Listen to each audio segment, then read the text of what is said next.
जय मसी नमस्ते सबैजनालाई। हामी गुर्जा जानको लागि चाहिँ अहिले चाहिँ देउराली भन्ने ठाउँमा आएको छौँ।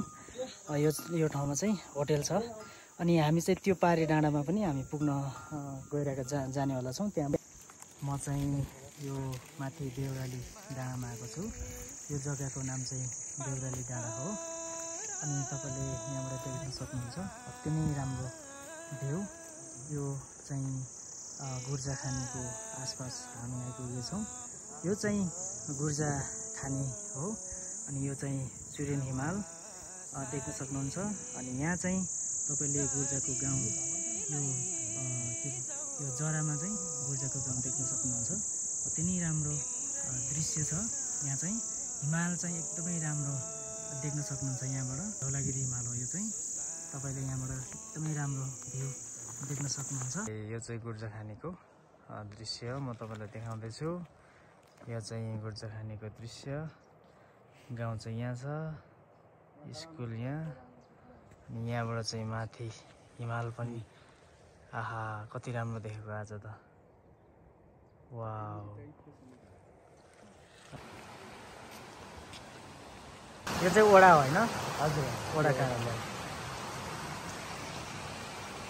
ओडा कार्यालय यो होमस्टे। ए होमस्टे यो।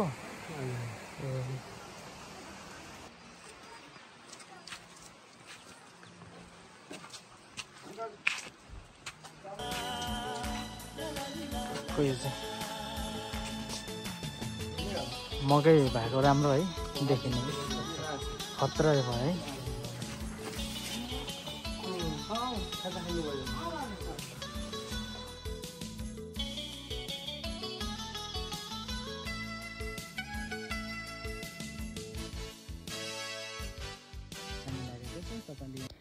यो चाहिँ दृश्य देख्न सक्नुहुन्छ गाउँको। एकदमै मकैहरू माथि झुन्डेको छ, फर्सीहरू राखेको छ, आँगनहरू छ, एकदमै राम्रो छ। अनि तर यहाँ चाहिँ के छ भन्दा चाहिँ नि जता पनि गए पनि बाटो छ अनि जुनै घरमा पस्दा पनि मतलब जाने बाटो छ र सानो सानो आँगनहरू छ। खासै एकदम ठुलो फराकिलो चाहिँ छैन यहाँ।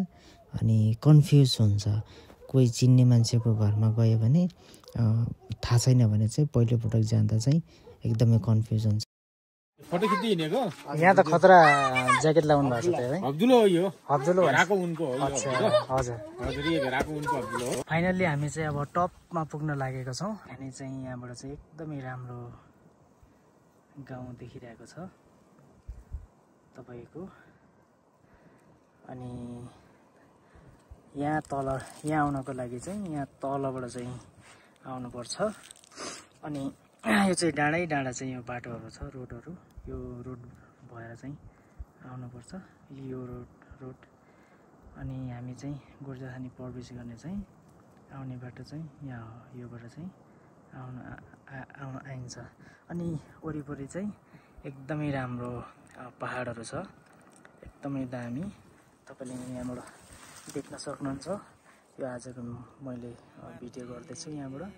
यो चाहिँ यो बर्खामा चाहिँ यो एरियाहरूतिर चाहिँ भैँसी गोठहरू पालेर चाहिँ जाने गर्दछन्।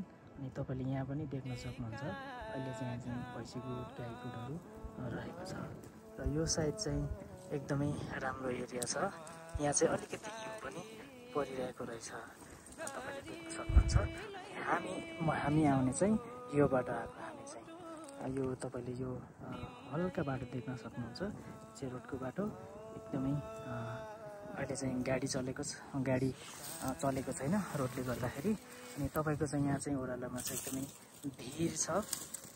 भिड अनि फर्स्ट टाइम आउनेलाई चाहिँ हल्का उनी हुँदो रहेछ। यो रोड यो चाहिँ मान्छेले खनेर चाहिँ एकदमै राम्रो बनाउनु भएको छ।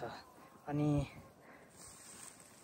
यो साइड चाहिँ देख्न सक्नुहुन्छ। अनि यहाँ चाहिँ हिमाल छ। यो हिमालको यो चाहिँ चुरेन हिमाल हो।